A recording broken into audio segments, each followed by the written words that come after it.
The 2020 Giro D'Italia has been a fantastic race so far. We've had a blisteringly quick opening time trial, nail-biting sprint finishes that have been decided by just the width of a tyre, and riders racing up mountains dressed as ducks in a bid to advertise Palace skateboards. Yeah. Now sadly, we haven't been able to be on the ground in the Giro d'Italia yet this year because of the current global pandemic. But fear not, we've had our eyes peeled and we also have spies on the ground at the race as well. So here is some of the best tech that we've spotted so far. The first stage was a 15-kilometre individual time trial, and time trials are often a treasure trove for hot tech if you're into that sort of thing, which I am. And first up, we noticed some interesting stuff on the bike of British time trial champion Alex Dowsett. Now, he was one of the few riders to be using a tri-spoke front wheel. He was also the first rider off the start ramp. And that wheel in question was a Head GT3 tri-spoke paired with a head disc at the back. And although his team is sponsored by Head, Israel startup nation, interestingly, the tri-spoke wheel isn't supplied by them. He actually bought it himself with his own money ahead of the 2019 World Championships in Harrogate last year. On Instagram, Alex said that the front wheel was solid as a rock and was definitely giving him an aerodynamic advantage on the windy descent, which featured quite a lot of crosswinds by the look of the images on TV, over his rivals that were forced to use shallower front wheels.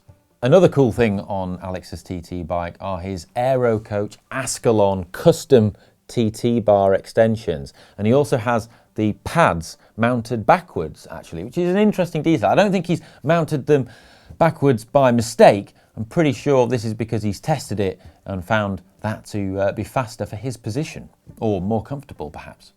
Another time trial specialist that set off just a few minutes after Dowsett was Victor Campanas. Now, as the current world hour record holder, he's a rider that certainly leaves no stone unturned when it comes to marginal aero gains. And he appeared to be using a new Giro time trial helmet that we've not seen before. It was certainly different to the standard Aerohead model that was being used by the rest of his NTT teammates. It appeared to have a slightly longer tail on the back of it, and one would imagine that as a sort of aero specialist he's probably been involved in the development of such a helmet.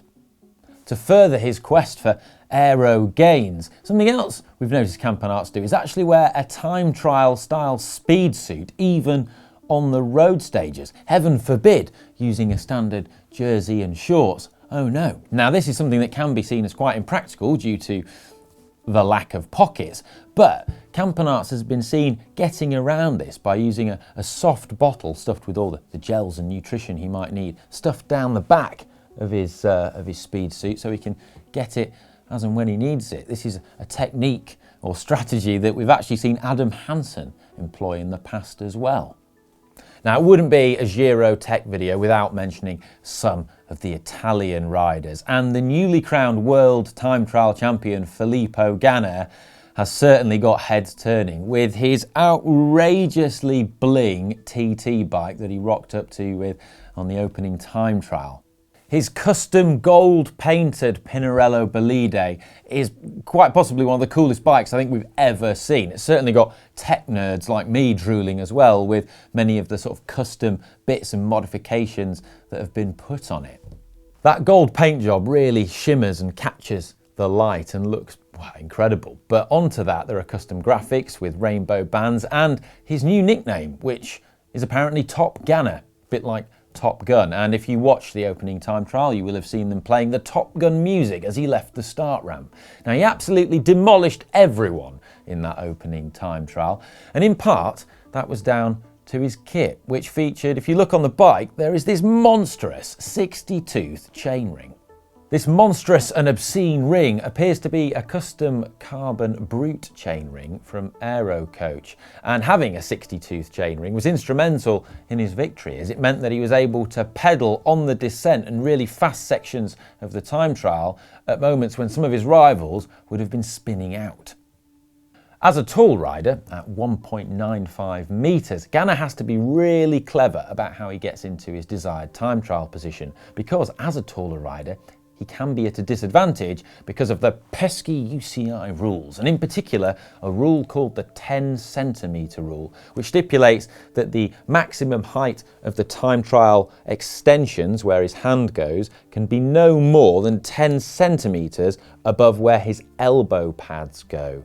Ganna and several other riders get round this rule by actually moving the elbow pads away from the elbow and further up to support the forearm, and this is something that they're able to achieve and still get comfort by having special custom-made bars like the speed bars we've seen in the past. Now, this clearly works for him as he's able to get a high hands position which punches a smaller hole through the air, makes him more aerodynamic. He's clearly a very aerodynamic chap on the bike, having demolished the individual pursuit world record and the World Time Trial Championships and this time trial that we've just seen. Another interesting detail on Ganna's bike was the front wheel, which appears to be a debadged Princeton Carbon Works wheel with sinusoidal oscillations on the rim. They're the sort of nodules which are aimed to, well, reduce vortex shredding and just, well, in layman's terms, make the wheel more stable in crosswinds.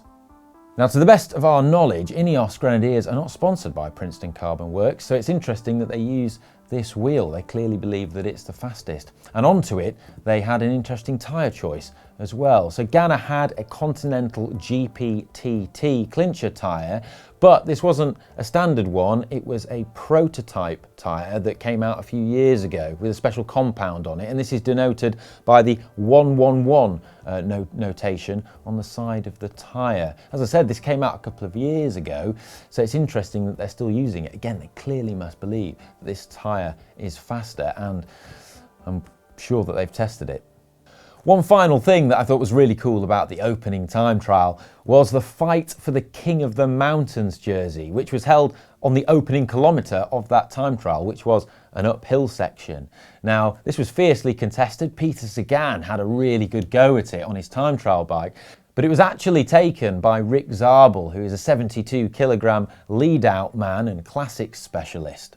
In order to get the King of the Mountain, he actually opted for his aero road bike ahead of his time trial bike, and then had a bike change at the top to complete the rest of the time trial, as he deemed that this would offer him the advantage he required by being lighter, and it did. And what was really cool about it was this was the first ever Grand Tour leaders jersey that Israel Startup Nation has ever received, so the King of the Mountains jersey at the Giro.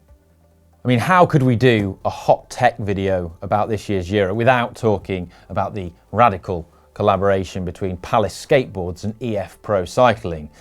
Their rather outrageous kit has been everywhere, and we don't have to talk about it in huge detail here because fortunately we got our hands on it before the race and posted a video of their new bikes over on the GCN Racing channel, so you can check that out. But I mean, it's distinctive, it's disruptive, and it's got a duck on it. We think it's pretty cool. The collaboration also extends through to the helmets from POC. They have ducks on them as well. And also the kit from Rafa. And we're particularly a big fan of Ecuadorian national champion and stage 3 winner Jonathan Caicedo's kit. It has this, well, really distinctive fade through from like yellow to blue and to red on it, and it looks particularly good, especially when he's winning stages up volcanoes. I have to say though, the POC time trial helmets with ducks on do look really cool, and they're a good talking point. And I reckon they've taken inspiration from British mountain bike legend Nick Craig's 1993 setup. On the GCN Tech show, we recently checked out the new Lapierre Aircode DRS, and it's really cool to see the Groupama FDJ riders using it at this year's Giro, in particular the sprinter Arnaud Demar. He's already had success on the new bike, winning the Stage 4 sprint, which was hotly contested. He won it by just a few millimetres against Peter Sagan and David Ballerini. And, well, with the new bike being several watts faster than the old one, that could have been what made all the difference in that really tight winning margin. He's also gone on to win the Stage 6 sprint as well. So, well, he's certainly enjoying riding the new bike, and it's working for him. Now, we spoke about Filippo Ganna earlier on in the video, but because he's been such one of the big stars of the race, we had to give him another mention. In particular, the Pinarello that he rode on stage 2. Now, normally when a rider goes into the Maglia Rosa earlier on in the race, the team mechanics squabble around, raid their bits boxes and maybe put on some like pink bottle cages and some pink bar tape onto the bike. It isn't usually until later on in the race, when the GC has all but decided, that we see the bike manufacturers actually supplying custom painted, dedicated pink bikes to the recipients of the Maglia Rosa. But no, Ganna bucked this trend by winning the Maglia Rosa on stage 1 and then rocking up to stage 2 on this custom painted Pinarello Dogma F12, which we think looked absolutely class. Had it on stage 2 and 3. You can see the normal red or crimson Ineos Grenadier accents have been replaced by pink ones, and it's got these custom elite pink bead-ons in there, and also some pink Oakleys as well to boot.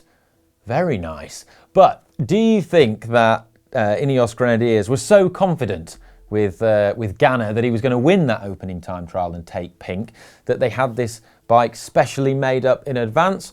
Or do you think that it was the result of some last minute phone calls and some very late nights for the bike sponsor Pinarello to quickly then deliver this bike in time for stage 2? We'll have a poll and you can vote and let us know either way which way you think. So there you have it, some hot tech from this year's Giro. Let us know in the comments what has been your favourite, and also anything that we've missed. Hope you've enjoyed this video. Give it a thumbs up if you have, and I'll see you in the next one. Bye!